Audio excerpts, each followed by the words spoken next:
Je suis Axel Bastien, psychiatre de l'enfant et de l'adolescent sur le centre hospitalo-universitaire de Lille et je suis coordinateur du pôle formation et bonnes pratiques au sein du pôle national du 31-14. Je m'appelle Caroline Prat-Fourcade et je suis psychologue et chargée de mission formation et bonnes pratiques au 31-14. Je m'appelle Kouchtrim Bislimi, je suis psychologue social et du travail de formation avec une spécialisation en ergonomie numérique. Je m'appelle Astrid Billot, je suis ingénieure pédagogique au pôle formation 31-14.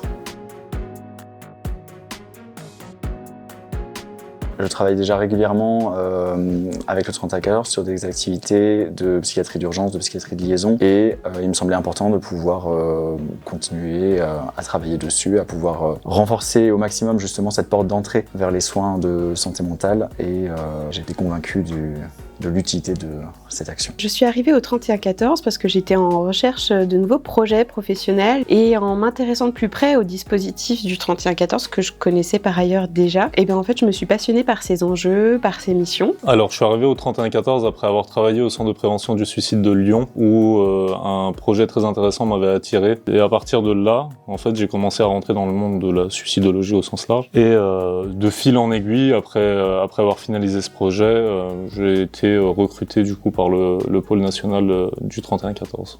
Alors, comment je suis arrivée au 31-14 ? C'est une collègue ingénieure pédagogique qui travaillait au CN2R qui m'a transmis l'offre d'emploi à l'ouverture. Donc, c'était un projet innovant où il fallait tout créer et je me suis dit, pourquoi pas ? L'idée, c'est de pouvoir définir des axes de travail, des priorités, des chantiers à mener, que ce soit des chantiers sur les formations socles, sur les formations continues, et de pouvoir continuer en fait de déployer au maximum des actions de formation et de maintien de bonnes pratiques au sein du 31-14. Alors je dirais que mes missions au sein du pôle formation s'articulent autour de deux grands axes que sont la formation socle et la formation continue des différents membres des équipes des centres de réponse. Et je travaille surtout sur le volet clinique et j'assiste l'ingénieur pédagogique sur la conception des modules de formation. Je rédige également en partie avec mon équipe le référentiel des bonnes pratiques professionnelles. Je peux aussi assister à l'animation des formations et à l'évaluation de nos formations.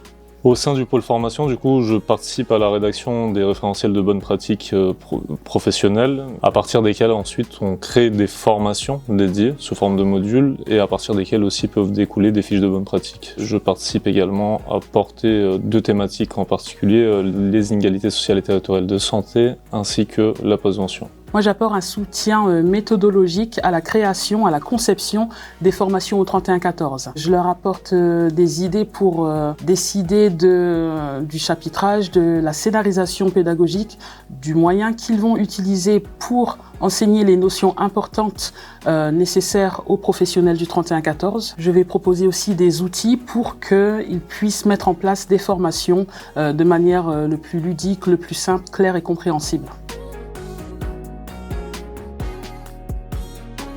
Le pôle formation au sein du 31-14 est essentiel puisque les professionnels qui interviennent sur le 31-14 sont dans des fonctions, sont dans des postes qui sont nouveaux, en tout cas qui n'existent pas forcément ailleurs. C'est-à-dire qu'un professionnel qui arrive sur le 31-14 ne peut pas connaître le rôle de répondant, le rôle de chargé de mission territoriale, le rôle d'assistant social au sein d'un centre de réponse, car c'est quelque chose en fait qui est unique.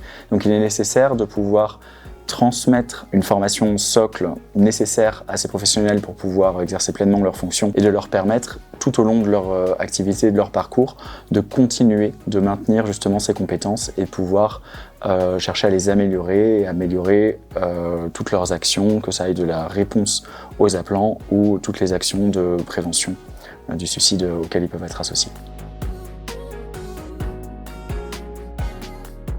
C'est important de proposer ce type de formation directement au sein du 31-14 parce que ça permet déjà de pouvoir amener des contenus de formation qui sont nécessaires et utiles pour les professionnels du 31-14 parce qu'on a la possibilité d'identifier directement les besoins de chacun des professionnels Et ça permet aussi de pouvoir renforcer au maximum cet esprit de communauté qui est essentiel au sein du 31-14, de montrer qu'on appartient à une seule et même équipe sur l'ensemble du territoire. L'idée, c'est de pouvoir harmoniser au maximum les pratiques et faire en sorte que chaque professionnel du 31-14 puisse avoir justement une pratique commune avec les autres professionnels des autres centres de réponse et qu'il n'y ait pas de différence de qualité de réponse et de façon de répondre.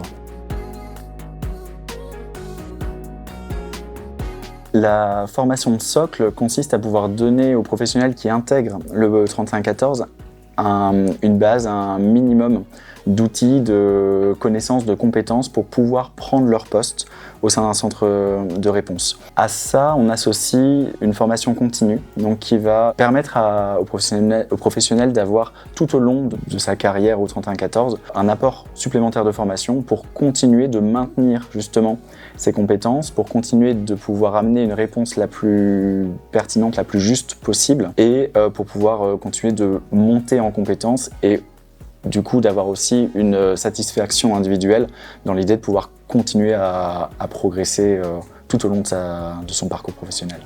La formation continue, c'est un sujet important au sein du 31-14 parce que c'est quelque chose qui se développe au continu. Autant les formations initiales, une fois qu'on les a faites, une fois qu'on a fait le référentiel, c'est cadré, mais la formation continue, c'est quelque chose qui évolue en fonction du terrain et aussi en fonction de ce que nous, on veut mettre en place. Ça peut être des choses très thématiques, par exemple étudier plus en détail une certaine population ou bien certaines pathologies de nos appelants. Finalement, on peut s'appuyer sur différents points, soit notre analyse des besoins auprès des équipes, soit des demandes spécifiques, que ce soit du pôle national, soit des besoins que nous, en tant que pôle formation, nous allons repérer pour les équipes. Je dirais que le 31-14 est un dispositif exigeant, mais aussi profondément porteur de sens. Que rejoindre le 31-14, c'est rejoindre un travail en équipe avec un engagement collectif fort au service d'une mission de santé publique qui est la prévention du suicide. Donc cette idée de pouvoir avoir une activité professionnelle utile pour les autres, utile pour soi parce que c'est très enrichissant, et d'intégrer une communauté du 31-14 qui est très accueillante, très bienveillante. À quelqu'un qui hésite à venir travailler au 31-14, je lui dirais rejoins l'équipe parce que c'est super intéressant déjà en termes de travail, les appels qu'on reçoit, en termes même de contribution qu'on donne à la société, mais aussi en termes de l'enrichissement personnel que ça nous apporte d'un point de vue et professionnel et humain. Donc très franchement, si vous voulez venir travailler au 31-14, n'hésitez pas à venir.